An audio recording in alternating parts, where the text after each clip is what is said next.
Selanjutnya kita masuk kepada paparan yang pertama yang akan disampaikan oleh Profesor Paiman Raharjo, MSI, yang berjudul Mempersiapkan Talenta Muda Sukses. Monggo Pak Paiman.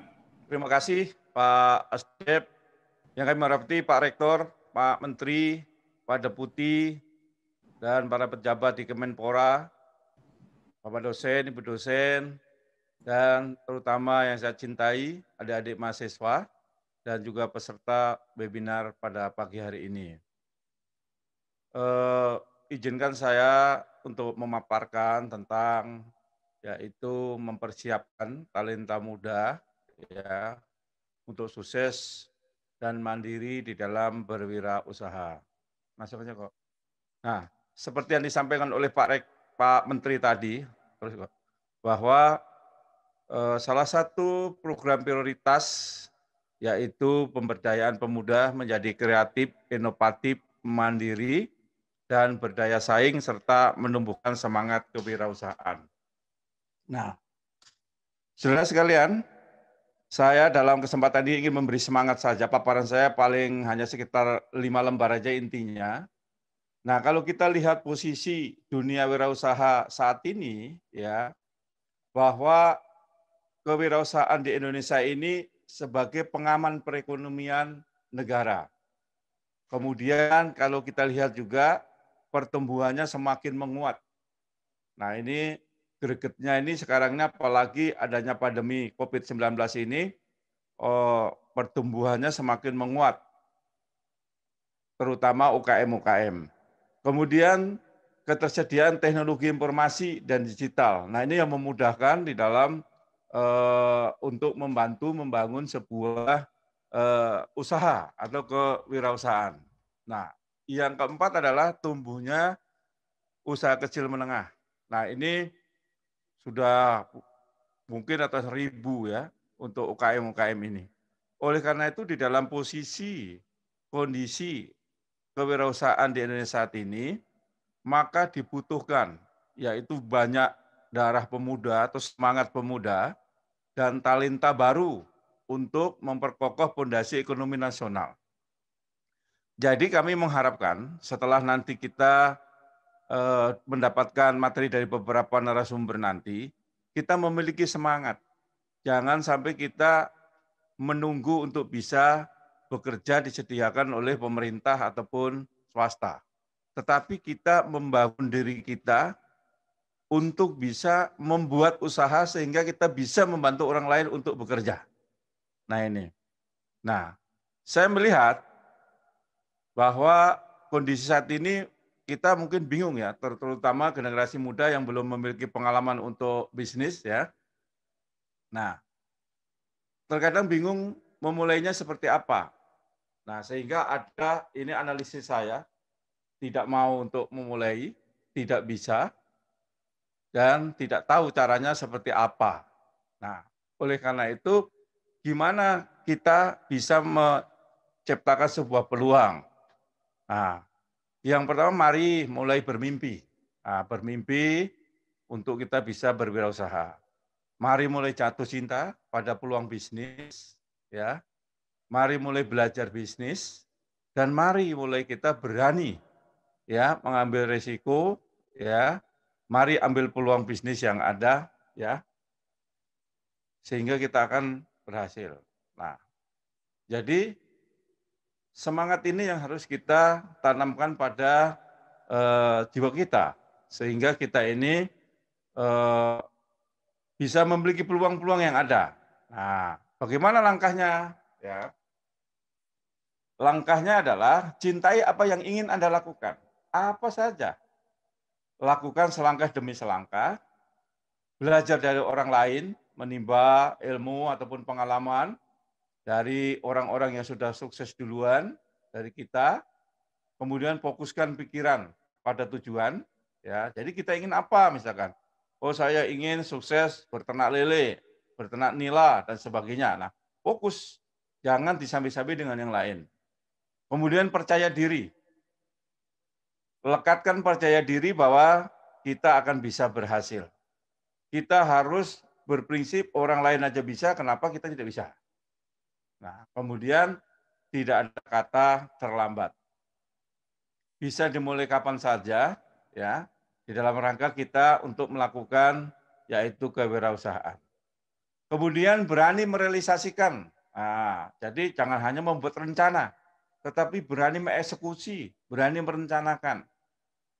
Kemudian berani mengambil risiko. Nah, berani mengambil risiko.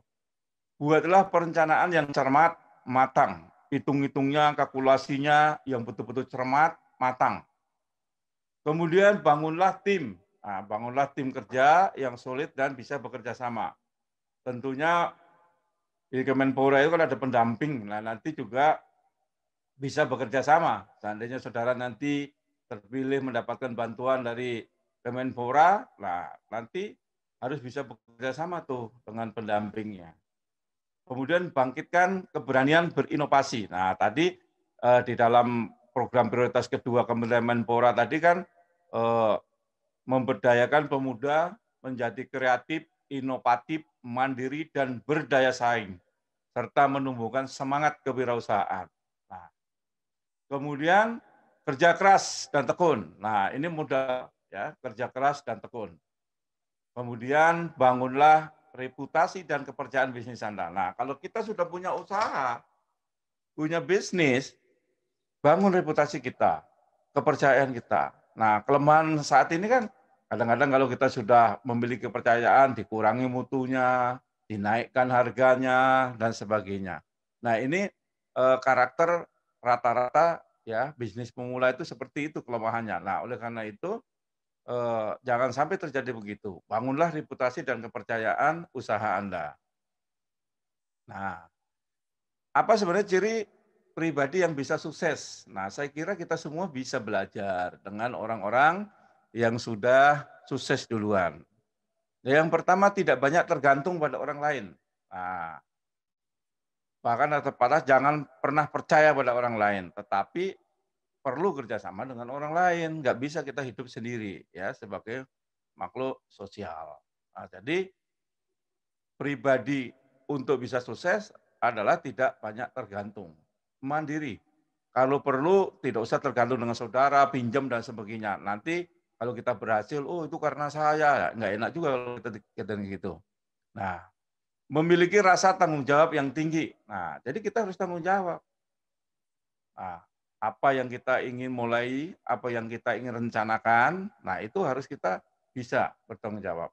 Tidak malu. Nah, ini kalau anak-anak muda itu seringkali malu. Wah, saya sudah sarjana, saya bahkan S2.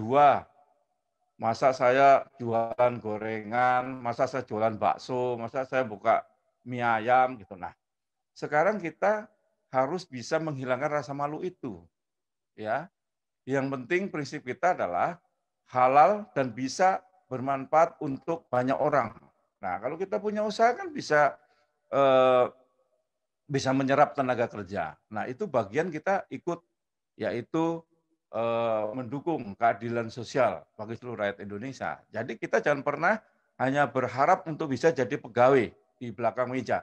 Tetapi bagaimana kita menciptakan peluang-peluang kerja agar kita bisa menghidupi orang lain atau bahkan bisa yaitu menyerap tenaga yang orang lain butuh kerja. Nah, kemudian juga emosinya harus stabil. Jangan karena ada kegagalan ya. Kalau nanti saya ceritakan riwayat saya hampir ya istilahnya jatuh bangun. Bahkan pernah usaha saya kebakaran ya. Tapi kita terus semangat.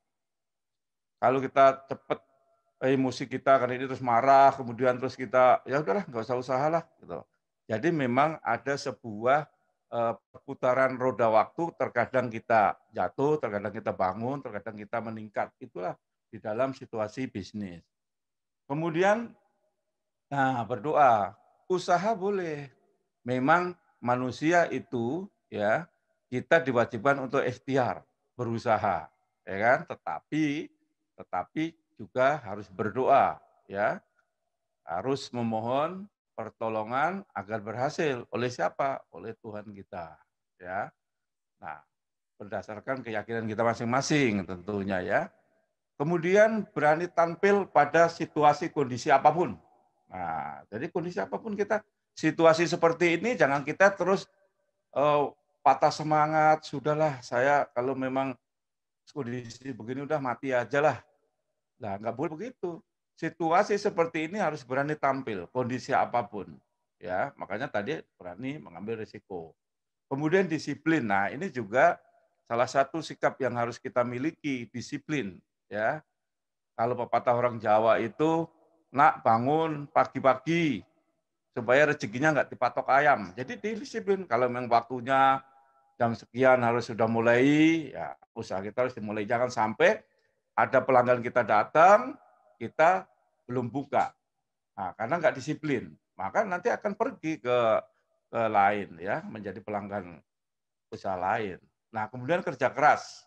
Nah, kerja keras ini juga merupakan sebuah modal sikap yang memang harus ada pada setiap wirausaha atau entrepreneur.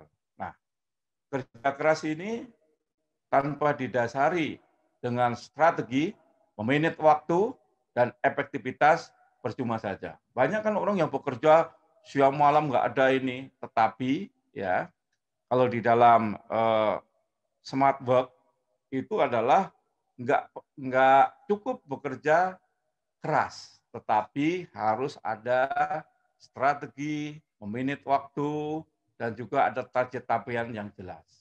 Kemudian adalah pantang menyerah. Nah, ini seringkali dalam usaha itu akan jatuh bangun, bahkan rugi, bangkrut, dan sebagainya. Nah, kita jangan pantang menyerah. Diulang, terus kemudian menganalisis kira-kira yang cocok usaha apa. Nah, kemudian jangan lupa setelah kita dapat rezeki, dapat kesuksesan, gemar bersedekah. Nah, gemar bersedekah ini merupakan salah satu ya keberkahan dari Allah Tuhan kita. Jika kita mau bersedekah, rezekinya mungkin akan diperlancar, ya, bahkan usaha kita akan diperlancar. Nah, coba kita lihat, kita merubah mindset kita. Kita seringkali, ya, kaki kita ini mau mengarah kemana? Ya, selalu kita katanya, loh saya mengikuti arah kaki saya nih mau kemana, mau melangkah kemana.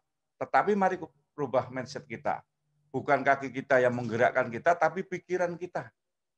Pikiran kita ini akan kemana? Saya mau berusaha apa? Jangan mengikuti jalannya kaki. Kalau kaki kita jalan terus, depannya jurang, ya kita di situ celaka. Di depan kita sungai, celaka juga. Maka pikiran kita. Ya, jadi bukan kaki kita yang menggerakkan kita, tapi pikiran kita. Nah, saya berikan filosofi, gambar apakah ini? Nah, ini gambar ular menelan seekor gajah. Apa mungkin ular menelan gajah? Maka sebagai jiwa entrepreneur, ya kewirausahaan, kita harus punya angan-angan besar, semangat yang besar. Walaupun kita ini kecil, binatang kecil, ular itu, tetapi dia bisa mampu menelan gajah. Nah, jadi semangat kita, ya harus kita dasari bahwa apapun bisa mungkin terjadi, ya kalau kita memiliki sebuah semangat, ya sebuah tekad yang didasari dengan usaha tentunya. Nah, ini filosofi dalam hidup kita sebenarnya, ya. Seekor ular bisa menelan binatang yang besar, ya, gajah. Nah, ini Saudara. Jadi saya harapkan kita mulai banyak belajar dengan filosofi hidup yang ada di sekeliling kita.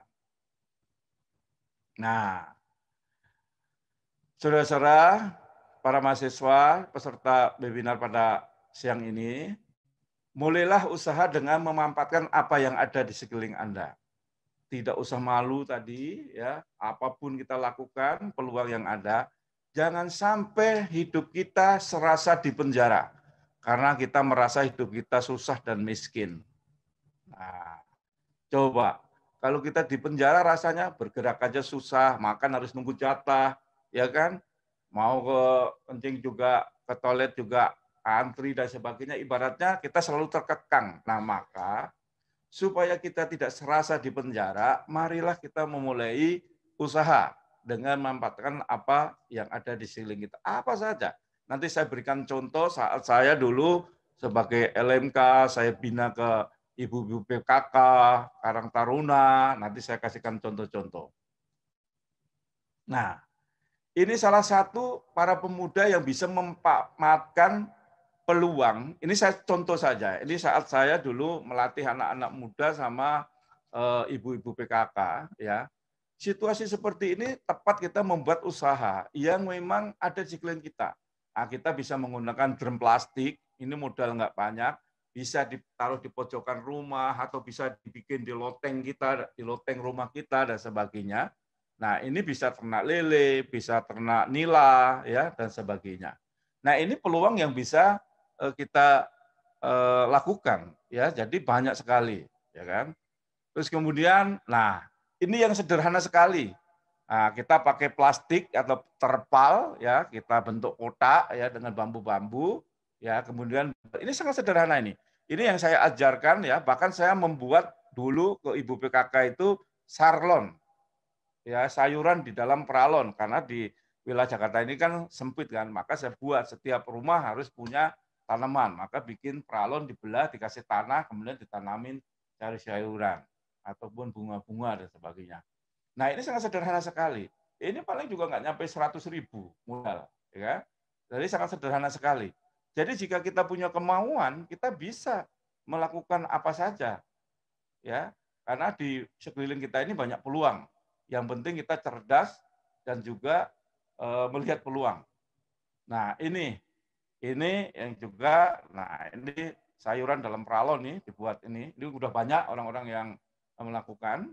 Nah, ini juga sangat sederhana, pakai gelas aqua, ya. Nah, ini peluang yang ruangan sempit, tapi bisa ditanami cabai, bisa ditanami tomat dan sebagainya. Ini. Nah, ini juga sekalian juga sayur tanaman, ya, kemudian ember aja, kemudian ada lelenya, ada ikannya dan sebagainya. Nah, ini sangat sederhana sekali. Jadi kita tidak usah bingung tadi kan, pertama tidak mau melakukan, tidak tahu caranya. Nah, kita ajarkan saat ini peluang itu gampang. Tatkala kita punya konsep kemauan, di situ pasti ada jalan. Di mana usaha pasti nanti akan ada jalan dan ada keberhasilan tentunya, ya kan? Nah, mari kita bercermin pada orang-orang yang sukses, yang dulunya juga miskin, yang dulunya juga sulit. Saya contohkan saja, ini hanya 4 contoh ya. Nah, Bob Sadino ini juga awalnya orang biasa. Sebagai pegawai, kurang lebih dia bekerja sekitar 9 tahun, kemudian dia banting setir. Dia membuat sewaan mobil, tapi saat itu hanya berbekal 1 mobil saja. Nah, namun karena musibah mobilnya kecelakaan, maka kemudian Bob Sadino berhenti dan menjadi buruh bangunan. Nah, saat menjadi buruh bangunan itu dia melihat kiri kanan ada peluang dan sebagainya, maka Bob Sadino bekerja sama dengan bank, kemudian ternak ayam dan telur, yang kemudian mendirikan supermarket yang ternama, yang menjual berbagai macam produk peternakan dan pertanian hingga sukses sebagai pengusaha besar. Nah, jadi mungkin orang nggak banyak tahu bahwa Bob Sadino itu awalnya juga orang-orang biasa, seperti teman saya Pak Oso, ya, Usman Sabta. Itu juga cerita sama saya dulu dari kuli pelabuhan, jualan rokok dan sebagainya. Tapi apa? Sekarang menjadi orang sukses dan masih banyak contoh. Nah, kemudian Bu Susi, nah yang tentunya adik mahasiswa mengenal beliau ya. Beliau ini tidak lulus SMA, artinya hanya lulusan SMP. Nah, awal-awalnya Bu Susi ini jualan pakaian. Nah, setelah melihat peluang di wilayah tempat tinggalnya itu peluang untuk bisnis ikan, maka Bu Susi memanfaatkan peluang itu sebagai bisnis dan beralih yaitu ke usaha perikanan, ya, dan sukses. Bahkan kemudian merambah ke ekspor ikan di berbagai negara dan juga selain ikan juga lobster. Nah, kemudian beliau menghadapi kendala nih karena saking sudah majunya, yaitu mengatasi pengiriman ikan lambat jika melalui darat dan laut. Maka Bu Susi membeli pesawat dengan yaitu pinjaman bank. Nah, hingga sukses menjadi ini, dan Bu Susi karena suksesannya di dalam berbudidaya ikan dan lobster, maka Bu Susi dipercaya sebagai Menteri Kelautan pemerintahan Jokowi 2014-2019. Nah, yang tren mungkin saudara anak muda. Nah, ini anak muda yang betul-betul anak muda, yaitu Reza Nur Hilman ini saudara mungkin tahu ya. Memang ini tidak banyak orang tahu, tapi ini luar biasa. Bahwa Reza Nur Hilman ini adalah saat itu berumur 23 tahun. Kelahiran Bandung, memulai usahanya dengan keripik setan, Maici. Nah, saat mulai itu hanya bermodal 15 juta. Kemudian beliau memasarkan produknya hanya melalui Twitter, ya, Twitter, internet dan sebagainya. Nah, kemudian si Reza ini mengembangkan sayapnya dengan menerapkan sistem keagenan. Dia sebagai jenderal. Nah, dia tidak, jadi si Reza ini tidak jualan. Dia hanya memproduksi, kemudian dia ke agen-agennya, ya. Kini usahanya sukses sehingga omset Maici ini bisa mencapai 7 miliar per bulan. Kalau saudara tidak percaya, saudara bisa mendownload tentang riwayat dari Reza Nur Hilman ini. Ya, jadi ini anak muda yang ini. Kenapa saya contohkan Bob Sadino, Bu Susi? Karena latar belakangnya memang bukan punya modal besar. Maka saya ingatkan lagi, orang yang sukses berwirausaha bukan karena dia punya modal besar, bukan karena dia anaknya keturunan orang kaya, tetapi memang semangat tadi, semangat kerja keras dan berani memanfaatkan peluang dan risiko, menanggung risiko ya terhadap apa yang dilakukan. Nah ini. Nah yang contoh yang keempat adalah Pak Iman Raharjo. Nah, Pak Iman ini dia hanya modal SMP ya karena ya kondisi orang tuanya. Kemudian dia berangkat ke Jakarta 84 kemudian 85 ya, bahkan waktu itu ijazah SMP-nya belum diambil. Ya. Nah, kemudian menjadi tukang sapu ya saat itu. Nah, dengan kegiahannya sambil sekolah dan sebagainya. Nah, kemudian setelah dia bekerja, setelah lulus S1 ya, keluar dari yayasan tadi. Jadi ini sangat panjang nih jadi tukang sapu, kemudian jadi satpam ya. Kemudian saya berambil alih, saya katakan saya lah Pak Iman ini kan. Nah, saya membanting setir. Saya buka usaha bisnis fotokopian, pengetikan, percetakan, warung Padang. Nah, ini saya ceritakan. Warung Padang ini sudah sempat maju, tapi waktu itu kebakaran. Nah, akhirnya saya tidak patah semangat. Memang kita harus butuh modal lagi. Tetapi saya berdoa dan terus akhirnya saya juga membuat usaha, yaitu orang-orang yang nganggur-nganggur itu, karena saya kasihan, saya bukai gerobak rokok itu sampai 50 titik ya, 50 titik. Kemudian bagi hasil 50-50 saat itu hasilnya. Nah, saya yang modali, saya yang bikin gerobaknya dan sebagainya. Terus saya izin dengan beberapa wilayah ya, kepala wilayah untuk bisa memberikan peluang pada anak-anak muda atau orang-orang yang memang miskin untuk bisa punya usaha. Nah, kemudian sampai menjalankan usaha itu, ya Pak Iman ini meneruskan S2 dan juga S3 di U4. Kemudian tahun 97 beliau juga dosen ya, diangkat dosen di Universitas Mustopo ini. Kemudian tahun 2003 saya menjual usaha saya semua. Saya waktu itu ada sekitar 4 kios ya, 4 kios fotokopi dan sebagainya. Saya jual semua, kemudian saya beralih bisnis, yaitu jual beli rumah, kos-kosan, tanah, ya. Nah, alhamdulillah saat ini aset kami puluhan miliar, ya, bahkan lebih dari 100 miliar. Nah, di samping sukses di bidang bisnis, Pak Iman juga sukses di bidang akademik. Nah, ini luar biasa.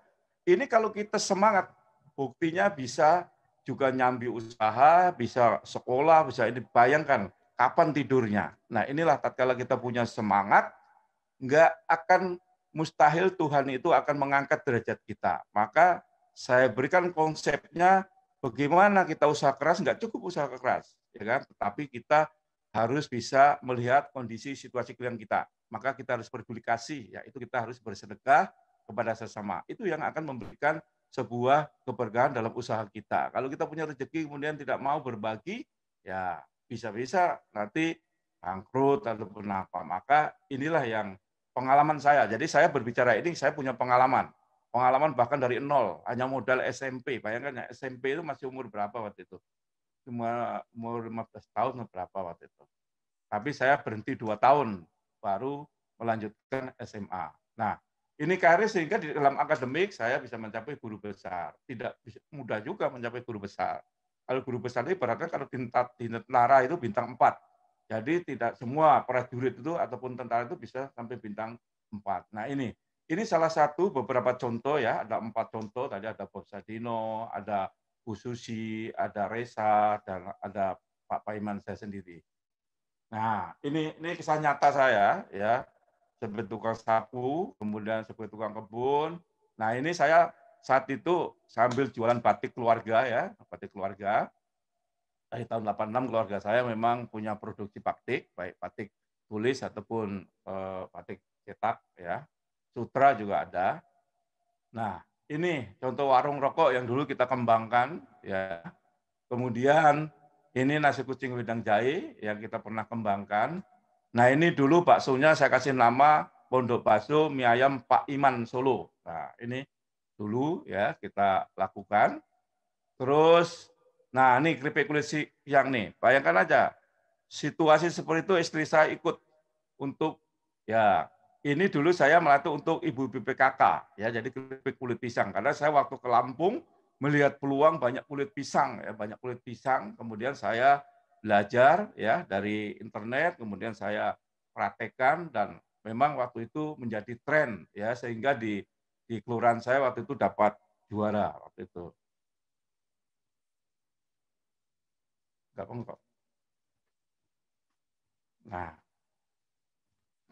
Nah, banyak contoh-contoh lain, saudara sekalian. Nah, ini kemudian Nah, ini ada beberapa kos-kosan ya, terus Mas. Nah, ini juga ya, kos-kosan ini juga. Nah, ini beberapa apartemen, terus kemudian nah ini ladang di Jawa ya, kemudian ada juga ini rumah dan juga ada kontrakan di Jawa.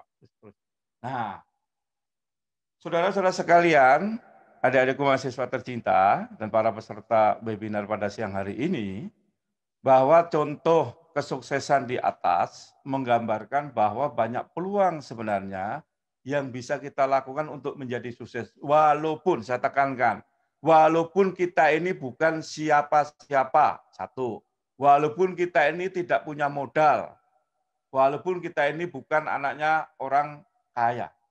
Tetapi, contoh tadi Bu Susi yang kondisinya juga nggak punya uang pinjam dengan bank, si Reza dan sebagainya. Bayangkan ya, modal 15 juta, si Reza sekarang per bulan bisa 7 miliar. Bayangkan. Ya. Jadi, asal kita berani memulai usaha. Nah, jadi jangan malu. Oh, saya kan sarjana S2, Pak. Masa saya dagang bakso? Masa saya jualan pakaian? Masa saya jualan keripik pisang? Nah, kulit pisang, gitu kan. Nah, kalau kita ingin sukses, ya jangan malu, gitu. Berani memulai usaha, kerja keras dan punya tujuan. Nah, jadi tadi makanya bahwa kita jangan hanya konsep kita harus dirubah dari hard work ke smart work. Artinya apa? Enggak cukup kita itu kerja keras, ya, tetapi kita harus kerja cerdas, punya strategi, pandai memanage waktu, dan kita efektif dalam membuat sebuah konsep-konsep program. Percaya diri, pantang menyerah, berani mengambil risiko, inovatif dan kreatif, memanfaatkan peluang yang ada, berdoa dan gemar bersedekah. Ini yang bisa saya sampaikan ya. Jadi sangat sederhana sekali ya, sangat sederhana sekali tatkala kita mau ya, kita mau melihat peluang yang ada ya, kemudian kita mau memulai usaha, ya, kemudian kita juga harus jeli, dan sebagainya. Saya kira itu, biar nanti pembicara yang lain ini bisa kebagian waktu. Terima kasih, saya kembalikan ke Pak Asdep. Silakan.